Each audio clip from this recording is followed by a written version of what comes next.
এবার চাকরিজীবী ও অভিভাবকদের জন্য সুখবর।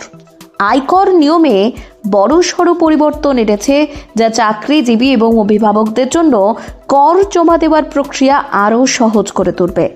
নতুন নিয়মের গুরুত্বপূর্ণ দিকে সহজতর হচ্ছে টিডিএস, টিসিএস ক্রেডিট। অতঃপর বৃদ্ধি হতে চলেছে নিয়োগকারীদের ভূমিকা। চাকরিজীবীরা এখন আয়কর আইনের অধ্যায়ের অধীনে যে কোনো টিডিএস বা টিসিএস ক্রেডিট সহজেই দাবি করতে পারবেন। এর ফলে কর ফাইলিং আরও সরল হবে এবং করের বোঝা কমবে। যেসব অভিভাবকদের সন্তানদের আয় তাদের আয়ের সঙ্গে যোগ হয়, তারা এখন টিসিএস ক্রেডিট দাবি করতে পারবেন। আয়কর আইনের 260 ধারা অনুযায়ী নির্দিষ্ট ঘোষণার মাধ্যমেই এই সুবিধা পাওয়া যাবে। কর্মীরা এখন তাদের আয়কর সম্পর্কিত তথ্য নতুন ফর্ম 12B তে নিয়োগকারীদের প্রদান করবেন। এই তথ্যের ভিত্তিতে টিডিএস কাটা হবে, ফলে সঠিক কর কাটার বিষয়টি নিশ্চিত হবে।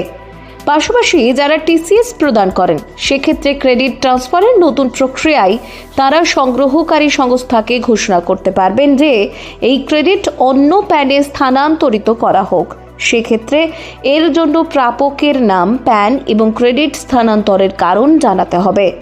প্রসঙ্গত, গত এক দশকে ভারতের প্রত্যক্ষ কর সংগ্রহে 182% বৃদ্ধি হয়েছে। অর্থনৈতিক বছর 2023-24-এ এটি পৌঁছেছে 19.60 লক্ষ কোটিতে। কর্পোরেট ট্যাক্স সংগ্রহ দ্বিগুণ বেড়ে 9.11 লক্ষ কোটি এবং ব্যক্তিগত আয়কর সংগ্রহ 4 গুণ বেড়ে 10.45 লক্ষ কোটিতে পৌঁছেছে। এই নতুন নিয়মগুলি কর ব্যবস্থাকে সহজতর, স্বচ্ছ এবং ব্যবহারকারী বান্ধব করে তুলবে।